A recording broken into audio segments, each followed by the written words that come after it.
Então, boa tarde, pessoal. Iniciando mais uma aula do nosso curso. Hoje a gente vai iniciar aí o papo sobre campo elétrico.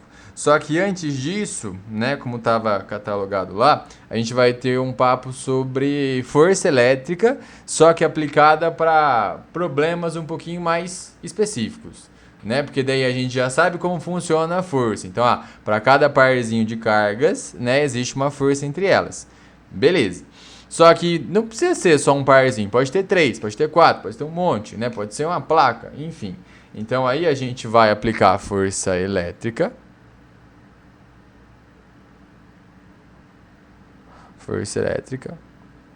Também conhecida como lei de Gauss, né? Até fiz uma brincadeira, não era para ter escrito lei de Gauss no caderno, né? Lei normal de Gauss. Mas a gente fala rápido, né? Aí tem essa sonoridade. Beleza, força elétrica para sistema de cargas. Sistema de cargas. Assim, ó, aqui o comentário, na verdade, é só de como você consegue se virar. Porque eu posso ficar, de verdade, agora o mais sincero possível. Eu posso ficar nessa aula aqui uns 3 dias sem parar. Que eu não vou passar todos os casos. Né? Porque pode ser com 3? Pode, mas aí pode ser alinhada, desalinhada, com todas positivas, uma positiva, negativa, uma positiva, e desalinhadas. Pode formar um triângulo equilátero, um triângulo isósceles, um triângulo retângulo, né? No ponto médio, sem ser no ponto médio, né? Depois, com 4 cargas. Você já entendeu que não dá, e não é isso que a gente ensina. Né? Eu venho o curso inteiro falando, eu não ensino coisas para você decorar. Eu ensino para você aprender o método, para você conseguir se virar na hora da prova, né? Até a gente estava comentando, tubos sonoros. É umas equações feias, sim, mas não é de decorar, é de você fazer o desenho rapidinho. É muito melhor você perder, entre aspas, 2 minutos desenhando para você lembrar, do que você, sei lá, ficar olhando para a equação meia hora para você tentar decorar um negócio que possivelmente na hora da prova você não vai estar com ela decorada. Você fala assim, gente, o L era em cima, o L era embaixo, era lambda sobre 4, era lambda sobre 2, né? Não é assim que a gente aprende, né? A gente aprende vendo, a gente aprende chegando nas contas. Mas beleza, bora lá, vamos colocar aqui algumas situações, para você entender.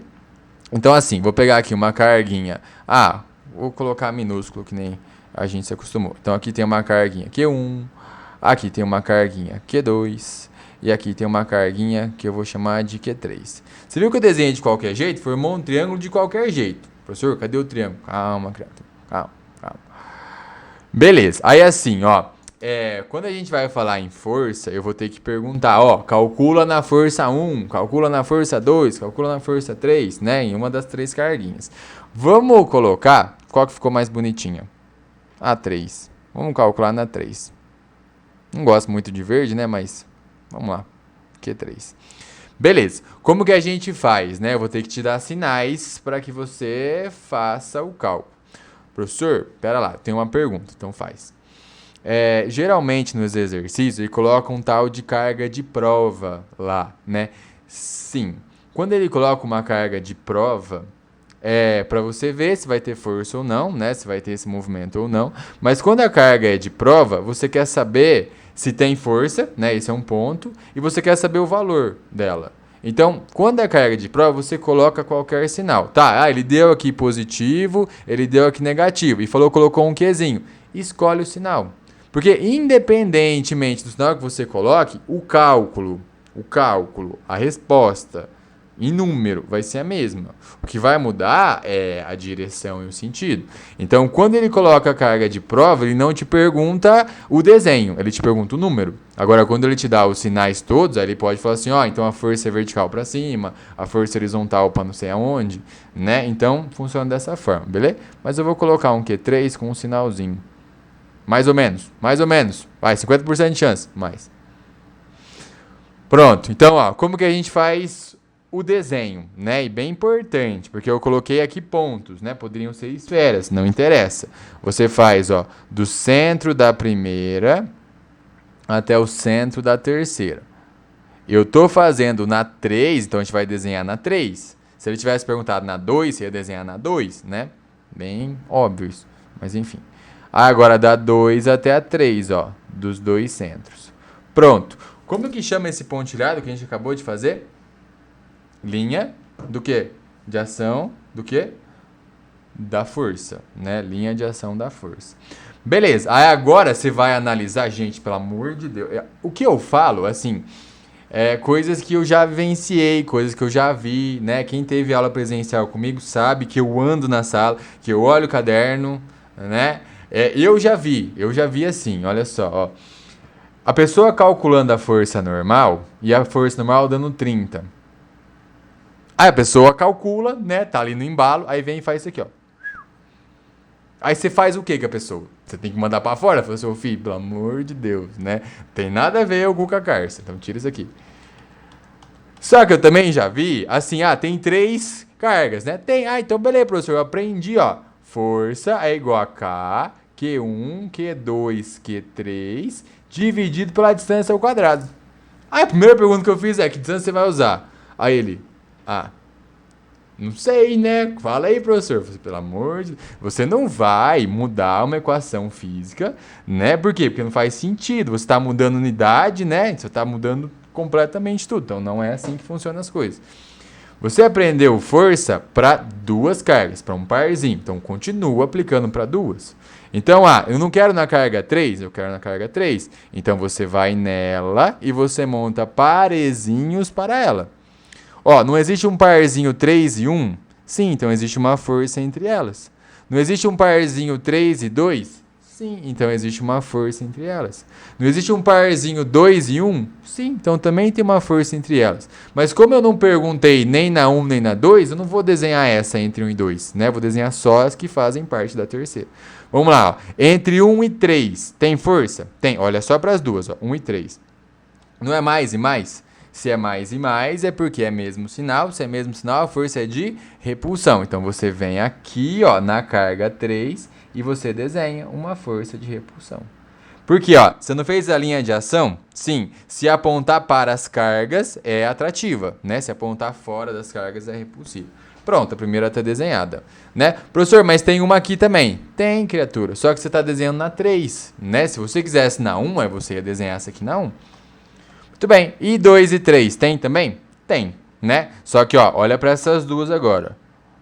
Elas têm o quê? Sinais contrários. E se elas têm sinais contrários, é porque a força entre elas é do quê? É de atração. Pronto, tá aqui, ó. A força entre elas é de atração. Vamos colocar nomezinhos? Vamos. Como que chama essa força em azul? É força que quem faz? 1. Quem recebe? 3. A outra, quem faz? A 2. Quem recebe? A3. Então, você tem a F23 e tem a F12.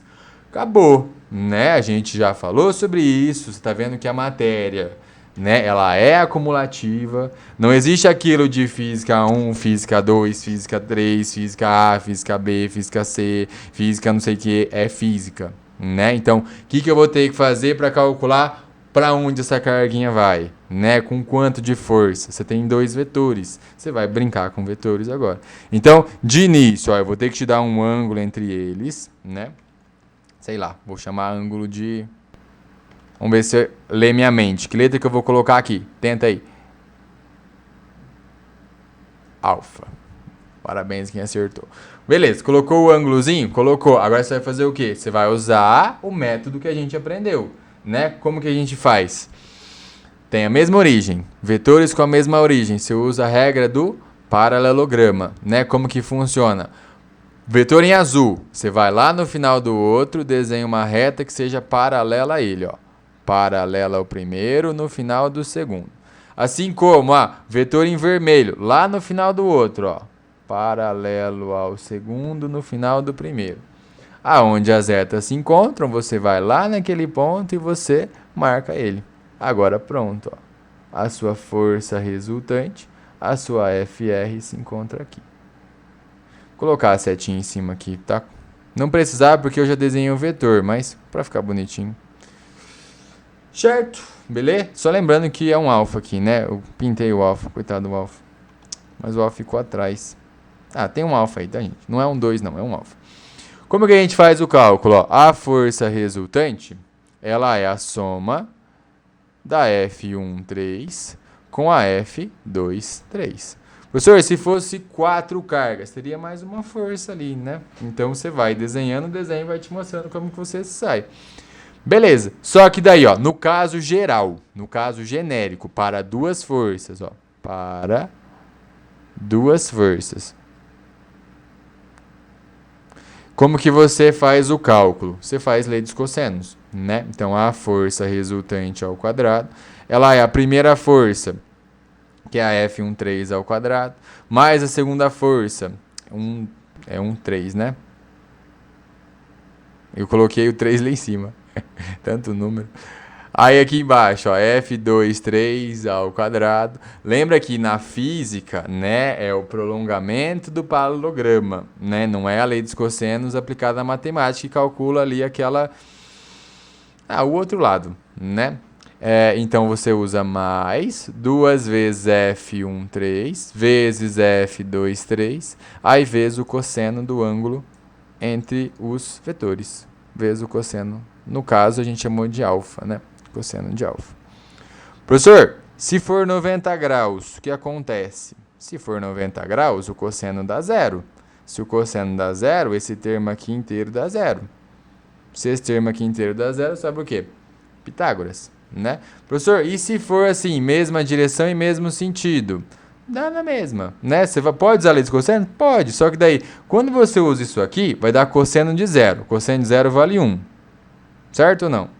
Aí, olha o que aparece na lei dos cossenos. Não sei se vocês já olharam desse jeito, né? Quadrado do primeiro, mais quadrado do segundo, mais 2 vezes o primeiro vezes o segundo, né? O que é isso aqui?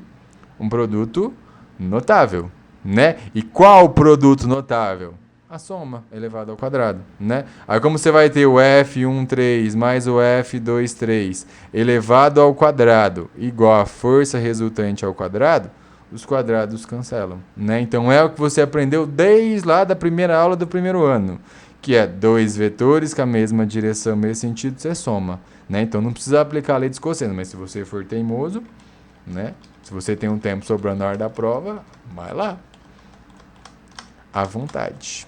Beleza? Mas essa equação genérica você usa do jeito que você quiser. Para mais de 2 forças, eu vou dar uma dica, tá? Para mais de 2 forças, como que você resolve? Faz pela decomposição. Principalmente pessoal, né, que faz prova de UEM em primeiro dia, pessoal que faz PAS terceiro ano, que geralmente ele inventa moda, ele coloca, e é um pirâmide de base quadrada, e é um não sei o que de base não sei o que, né? Aí vem uma penca de partículas. Aí como vem uma penca de partículas, vem uma penca de forças, né? Aí dá aquele trabalho. Então daí faz decomposição, fica mais fácil. Coloca tudo no eixo Y, tudo no eixo X, soma tudo do Y, soma tudo do X, e daí você fica mais organizado, tá? Fica bem mais fácil o desenho. Então, se for mais de 2 forças, faz decomposição. Professor, beleza, dá só um exemplozinho.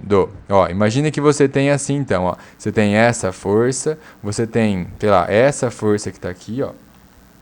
Essa força que está aqui, e você tem mais uma. Pronto, você tem a F1, você tem a F2, você tem a F3. Professor, dá zero isso aí, né? Quem disse que dá zero? Né? Se os 3 forem iguais e o ângulo entre eles for 120, beleza, mas é um caso bem específico. Você tá vendo que tem que ser igual e tem que ser 120 entre todos eles, né? Se você tem isso decorado, meus parabéns. Se você não tem, você consegue chegar na conclusão bem de boa. Ó, esse F1 aqui não tem 2 componentes? F1x, F1y. Esse F3 também não tem 2 componentes? F3x, F3y.